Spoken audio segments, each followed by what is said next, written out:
Hi friends, Dasara ಅಂದ್ಕೊಳ್ಳೇನ ನಮ್ಮ ಕಣ್ಣು ಮುಂದೆ ಬರೋದು ಏನು?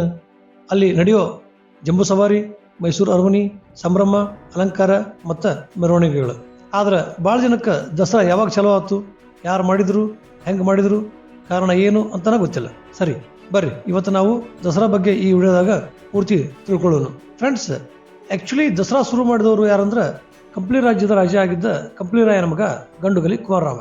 ಅಂದಂಗ ಯಾಕ ಮತ್ತು ಯಾವ ಕಾರಣಕ್ಕೆ ಸ್ಟಾರ್ಟ್ ಮಾಡಿದ ಅಂದ್ರೆ ತನ್ನ ಬಳಿ ಇದ್ದ ಸೈನ್ಯದ ತಾಕತ್ತು, ತನ್ನ ಬಳಿ ಇರೋ ಶಸ್ತ್ರಾಸ್ತ್ರಗಳನ್ನ ಹಾಗೂ ತನ್ನ ಶಕ್ತಿ ಪ್ರದರ್ಶನ ಶತ್ರುಗಳಿಗೆ ತೋರ್ಸಾಕ, ಅದರಾಗೂ ಸ್ಪೆಷಲ್ ಆಗಿ ತುಘಲಕ್ ಸಂತತಿಯವರಿಗೆ ತೋರ್ಸಾಕ.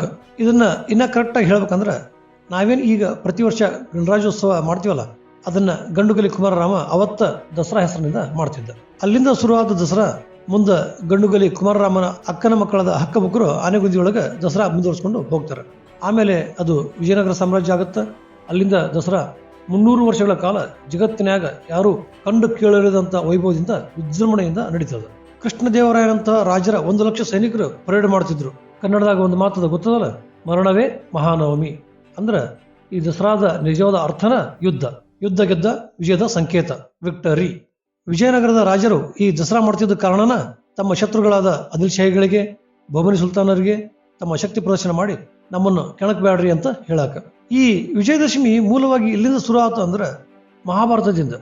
ಹೆಂಗಂದ್ರೆ ಅಜ್ಞಾತವಾಸಕ್ಕೆ ಹೊರಟ ಪಾಂಡವರು ತಮ್ಮ ಶಸ್ತ್ರಾಸ್ತ್ರಗಳನ್ನ ಒಂದ್ ಕಡೆ ಮುಚ್ಚಿಡಬೇಕಾಗಿತ್ತು, ಹೌದಿಲ್ಲ? ಅವರು ತಮ್ಮೆಲ್ಲ ಶಸ್ತ್ರಾಸ್ತ್ರಗಳನ್ನ ಒಂದು ಬನ್ನಿ ಗಿಡದಾಗ ಮುಚ್ಚಿ 1 ವರ್ಷ ಅಜ್ಞಾತವಾಸ ಮುಗಿಸಿ ಬಂದು ಮೊದಲ ತಮ್ಮ ಶಸ್ತ್ರಾಸ್ತ್ರ ಇಟ್ಟ ಬನ್ನಿ ಗಿಡಕ್ಕೆ ಪೂಜೆ ಮಾಡ್ತಾರೆ.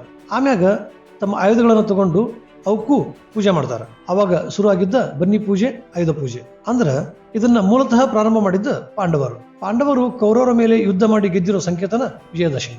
ಪಾಂಡವರು ಸ್ಟಾರ್ಟ್ ಮಾಡಿದ ವಿಜಯದಶಮಿ ಪರಂಪರೆಯನ್ನ ಗಂಡುಗಲಿ ಕುಮಾರರಾಮ ನಂತರ ವಿಜಯನಗರ ಅರಸರು ಮುಂದುವರಿಸಿಕೊಂಡು ಬಂದರು. ಆತಪ್ಪ ಮುಗಿತಲ್ಲ, ಈಗ ಯುದ್ಧ ಗಿದ್ದ ಏನೂ ಇಲ್ಲ, ಈಗ ಯಾಕೆ ಮಾಡ್ತಾರ ಅಂತ ಕೇಳೋ ಮಂದಿನೂ ಭಾಳ ಆಧಾರ. ಅವ್ರಿಗಂತ ಹೇಳ್ತೀನಿ ಕೇಳ್ರಿ. ಈಗ ಯಾಕೆ ಮಾಡ್ತಾರ ಅಂದ್ರೆ ಈಗ ಅದು ನಮ್ಮ ಹಿಂದೂಗಳ ಸಂಪ್ರದಾಯ. ಅದನ್ನ ನಾವು ದೇವಿ ಆರಾಧನೆ ಅಂತ ಮಾಡ್ತೀವಿ. ಈಗನೂ ದಸರಾ ಕ್ರೀಡಾಕೂಟ, ಮಲ್ಲಯುದ್ಧ, ವಜ್ರಮುಷ್ಟಿ ಯುದ್ಧಗಳಂಥ ಸಾಂಕೇತಿಕ ಕಾಳಗಳನ್ನ ಸಂಪ್ರದಾಯದ ರೀತಿಯೊಳಗ ಮಾಡ್ತಾರ. ಸೊ ಆಯ್ತು ಫ್ರೆಂಡ್ಸ್, ಆ ತಾಯಿ ಚಾಮುಂಡಿ ನಮ್ಮ ನಾಡಿಗೆ ಮತ್ತು ನಮ್ಮೆಲ್ಲ ಜನರಿಗೆ ಒಳ್ಳೇದು ಮಾಡಲಿ ಅಂತ ಕೇಳ್ಕೊಂಡು ಇಂದಿನ ಸಂಚಿಕೆ ಮುಗಿಸ್ತೀನಿ. ಮುಂದಿನ ಸಂಚಿಕೆಯೊಳಗೆ ಮತ್ತೆ ಇನ್ನೊಂದು ಇಂಥಾದ ಸ್ಟೋರಿ ಜೊತೆ ಸಿಗೋನು. ನಮಸ್ಕಾರ.